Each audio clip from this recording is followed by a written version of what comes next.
From Washington, D.C., I'm Allister D'Souza. This is your roundup of the week's biggest stories shaping the United States and beyond. Welcome to Washington Watch. Heightened worries this week of the U.S. facing a constitutional crisis. U.S. President Donald Trump threatened to impeach a federal judge. The senior-most justice from America's highest court issued a rare public rebuke to Trump, saying impeachment is not an appropriate response to disagreement. An immediate ceasefire in Ukraine remains elusive. Russian President Putin agreed to halt attacks on Ukrainian energy infrastructure for 30 days after a 2-hour marathon call with Trump, but it fell short of a truce. Meanwhile, Ukraine and Russia will hold talks with U.S. officials in Saudi Arabia next week to discuss a partial ceasefire. Fresh unease over individuals who are legally in the U.S. being deported. The latest target, an Indian national on a student visa who's a researcher at Georgetown University. A federal judge has blocked his deportation. The Trump administration accuses Badr Khan Suri of spreading Hamas propaganda. Suri is married to a Palestinian American whose father was an advisor to assassinated Hamas leader Ismail Haniyeh. Trump delivering yet another campaign pledge, dismantling the Department of Education, fulfilling a long-cherished goal of the conservatives.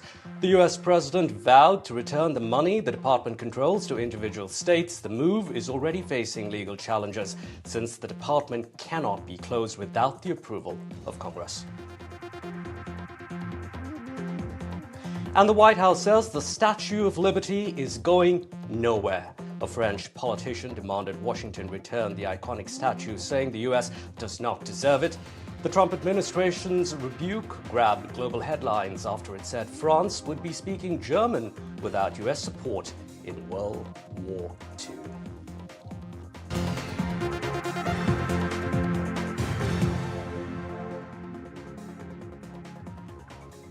An increasingly tense situation between the Trump administration and a federal judge shows no signs of easing. Judge James Boasberg on Thursday appeared to move closer to holding officials in contempt. A showdown between the judiciary and a defiant Trump threatens the world's most powerful democracy, Disha Bakshi explains. Could the US be on the brink of a constitutional crisis? Early signs indicate a showdown is underway between the executive and the judiciary after US President Donald Trump clashed with Supreme Court Chief Justice John Roberts over the president's call to impeach a judge who ruled against his administration over deportations.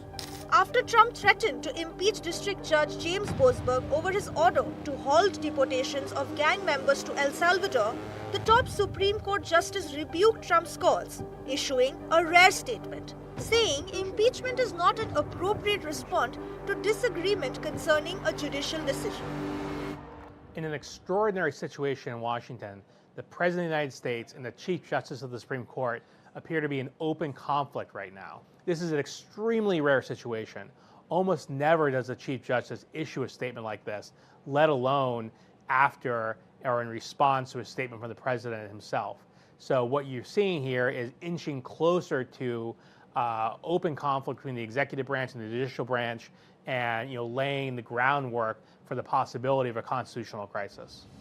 Trump's clash with Boasberg first began after the Trump administration allegedly ignored his Saturday court order to turn around 2 planes carrying Venezuelan gang members because the flights were over international waters and therefore the ruling didn't apply. A rare and controversial move that has landed the administration in trouble. Over the past week, Boasberg has remained undeterred in demanding answers, giving the government till next week to respond. However, the Justice Department has been resisting his questions, saying the court should drop its grave encroachments into the authority of the executive branch. The White House too accused Boasberg of trying to usurp powers of the presidency. It's essential the Supreme Court crack down and stop this assault on our democracy from these radical, rogue judges that are usurping the powers of the presidency and laying waste to our entire constitutional system. Apart from Trump, many House Republicans too are targeting federal judges with impeachment for resisting Trump's orders. House Republicans have threatened to impeach almost a dozen federal judges who have ruled against Trump, a stark break from convention, where judges have so far only been impeached for personal misconduct, graft, or serious criminal offences. The big question that now remains: how far is Trump willing to go to execute his agenda? And will the American democracy survive this? Disha Bagchi for NDTV World. On the campaign trail, Donald Trump promised the largest mass deportation of illegal immigrants to the U.S. that it's ever seen.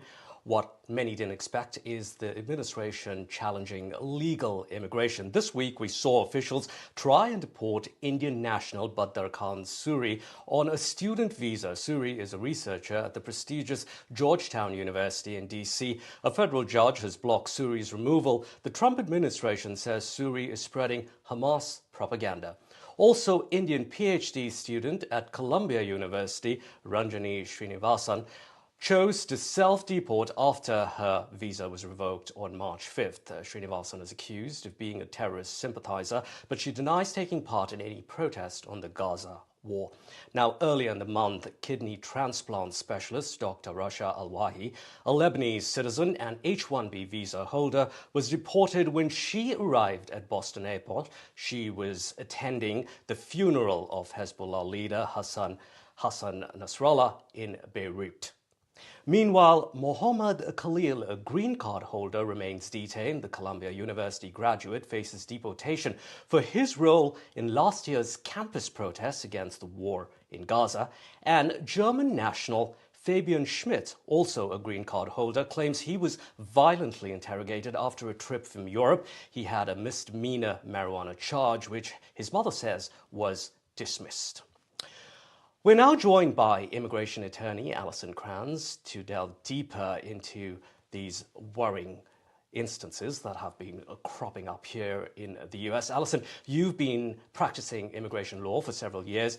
How much has immigration enforcement on, say, H-1Bs, student visas, and green card holders really changed, would you say, in recent weeks? The immigration changes that we're seeing in these particular cases that you mentioned aren't actually impacting the majority of travelers. What we're seeing here is an attempt to intimidate, to create fear, and to encourage those people that have inadmissibility factors in their background to self-deport or not come to the United States in the first place. All right. If an H-1B holder or a student from India or a green card holder returns to the U.S. and are held by immigration officials, can their status be revoked there and there at the airport? What legal recourse would they have at that point in time?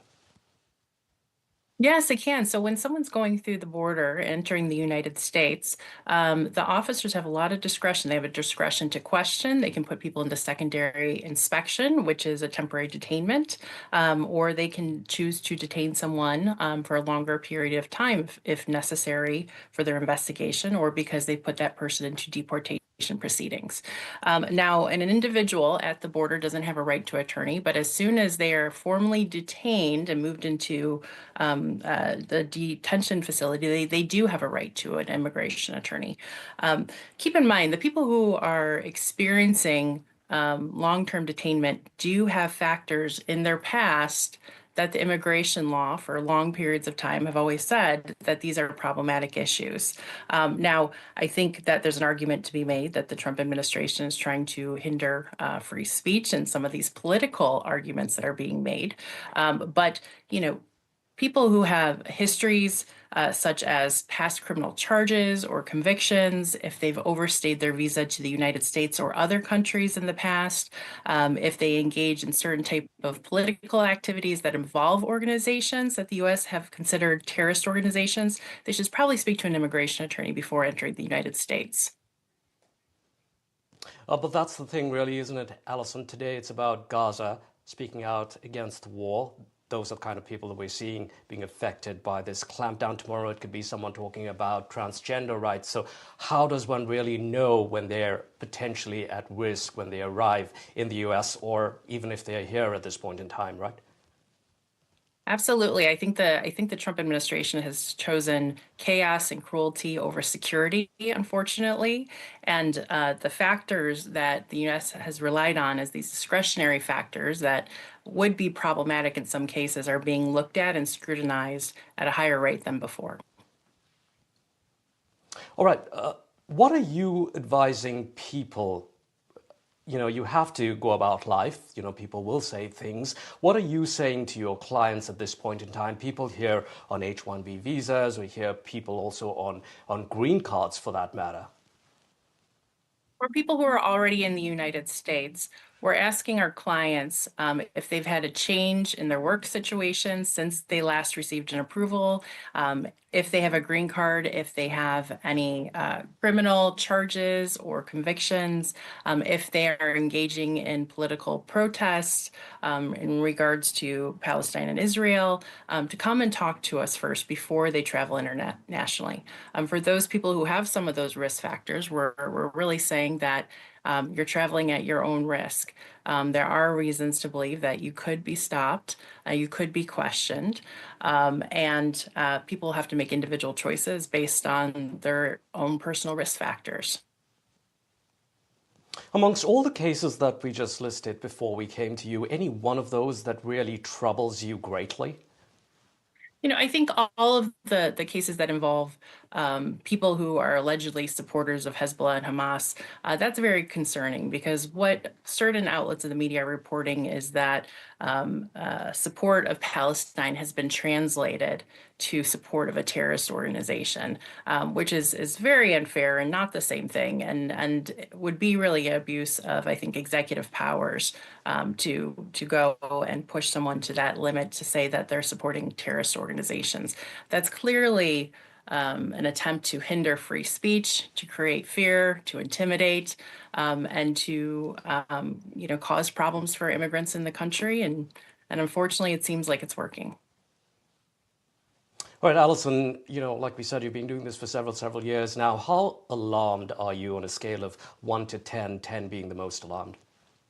Yes, I've been practicing immigration law for 17 years, and we've never seen anything like this. This is a very unique situation. It's very unusual, and hopefully the courts will intervene and the court's decisions will be respected, protecting the rights of immigrants. Alison Crowns joining us from Boston. Thank you very much indeed for your time here this morning. Thank you for having me. In other news now, US border control have been seizing some unusual contraband lately. Eggs. Authorities along the Mexico border, for instance, have been busting more people smuggling eggs into the US than drugs like fentanyl. Now, egg prices in the US have been sky high. There could be some respite at the end of the month as wholesale prices begin to fall. But here's more on how omelets and egg burji are burning a hole in people's wallets.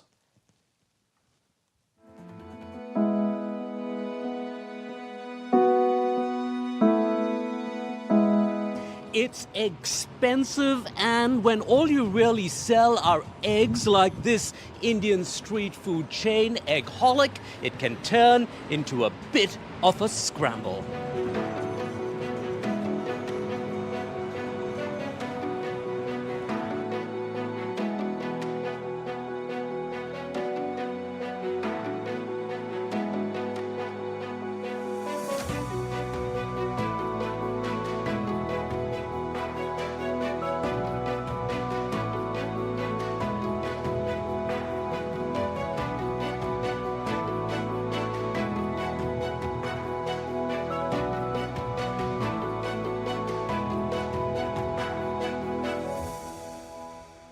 Approval behind me, it says have an egg-cellent day, but it really hasn't been egg-cellent days, has it, with those high egg prices?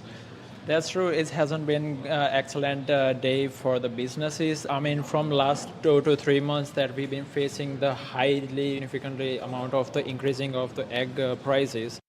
The main reason of the rising the price of the eggs is that there is some sort of flu going on. Avian flu. Yes, and that was the reason that price went significantly high. Millions of chickens had to be killed, had to be culled, and therefore the prices went high. That's true, and they have to make tough decisions like increasing the price in the menu, putting some surcharges in the menu. So you talked about a surcharge. Is that because you were running into a loss? We were barely breaking it even, and our all the recipes is based on egg dishes, so eggs. So that's why it's really important for us to make a tough decision and adding the surcharge. For now, we have to put $1 surcharge on each egg dishes particularly. So how many eggs would you need typically during the week? So nearly we are using around 1,000 to 1,500 eggs a week.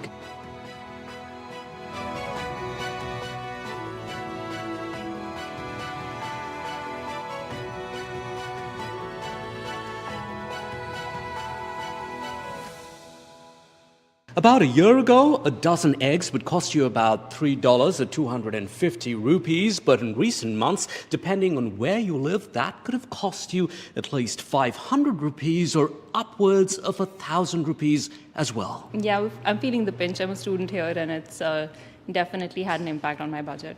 It does affect anything, like from baked cookies, pre-made cookies, or you go out, go to Chick-fil-A, get a burrito or something. The prices went up for anything involving eggs. Since we don't have a lot of alternate protein sources, it's Because you're vegetarian. Yes, and I only eat eggs, so it's been particularly taxing.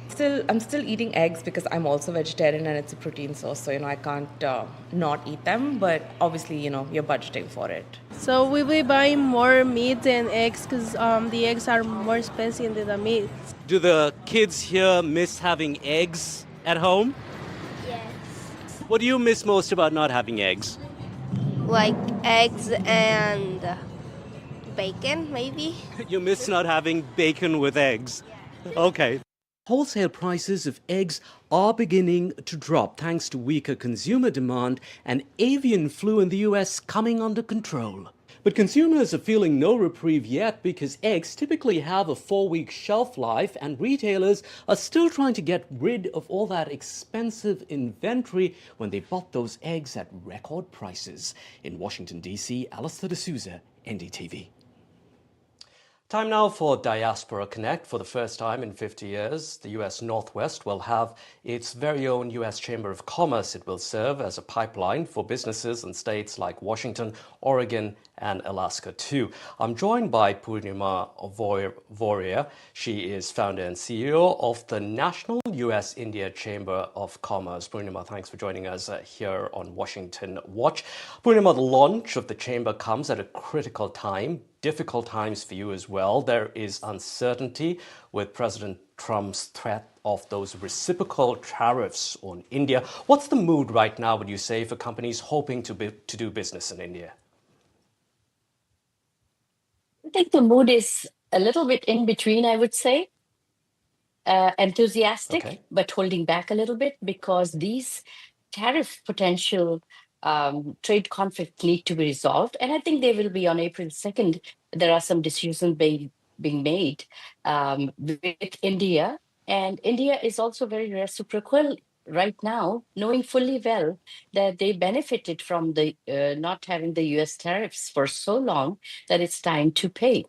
But at the same time, I would say that businesses are very focused on India, very much wanting to engage with India, and very optimistic about India. The tariffs is something the governments will have to take over. And I know that there is Harley Davidson that has about 30 to 50% tariffs even right now. And there are also some of the other industries that are also affected, for example, whiskey and bourbon and things like that. So US is wanting to do that India looks into these and it's a fair play for both the nations. And I think Prime Minister Modi is also very much aware of this and is doing everything he can to harmonize this tariff conflict for the best of the country. You've clearly got your task cut out for you, Purnima, in the next couple of months or several months down the line here. Now, Purnima, the Northwest has sectors like aerospace, IT, forestry. What kind of sectors will the new chamber be focusing on?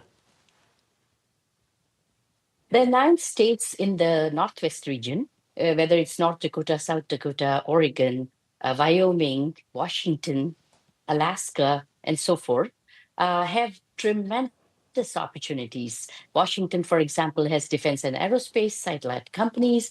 We have Starbucks here, which is opening 1,000 stores in India coming up. We also have Amazon of the world here. So there is in Washington, these are the opportunities. But at the same time, all these other states have agri-tech. They have critical minerals, coal, but like Wyoming, other opportunities that we are going to be promoting with India. And India is a $200 billion business is happening between US and India. So I think technology, energy, strong people-to-people ties are going to help with this transition. But at the same time, the sectors are mostly in technology, agriculture, energy, manufacturing, all of which are areas of opportunity with India.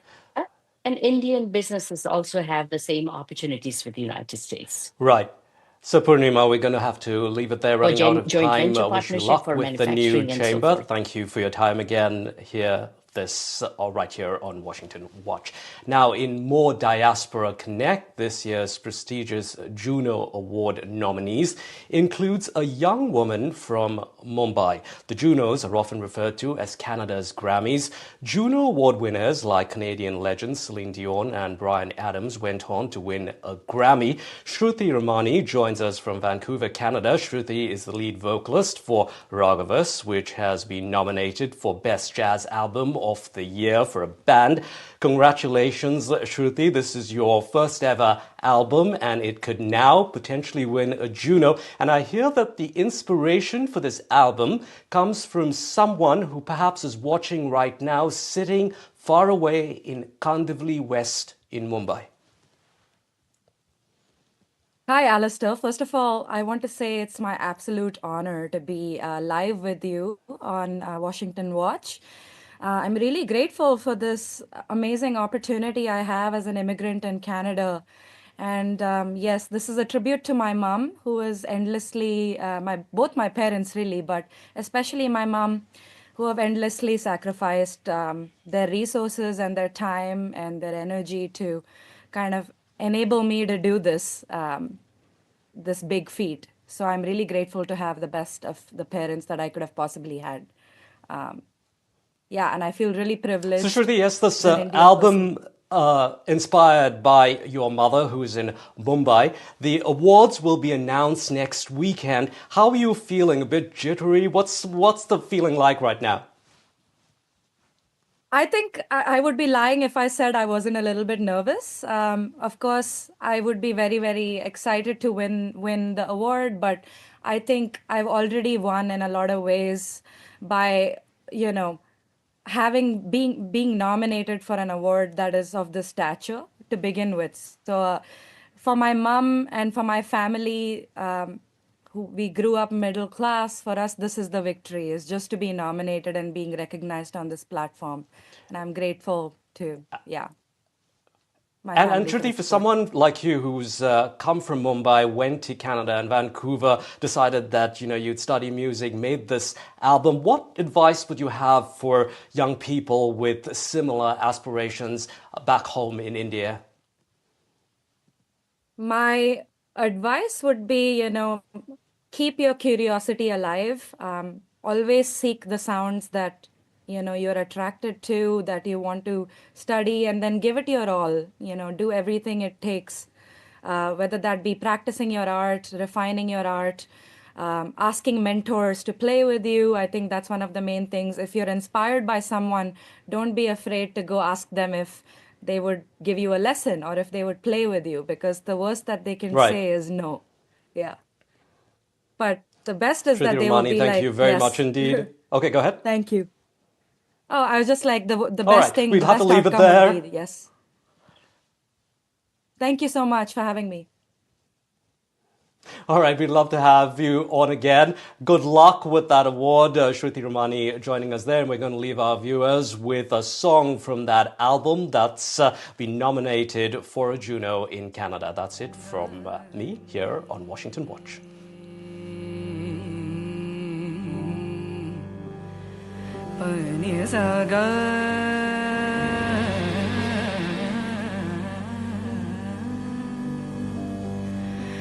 Gama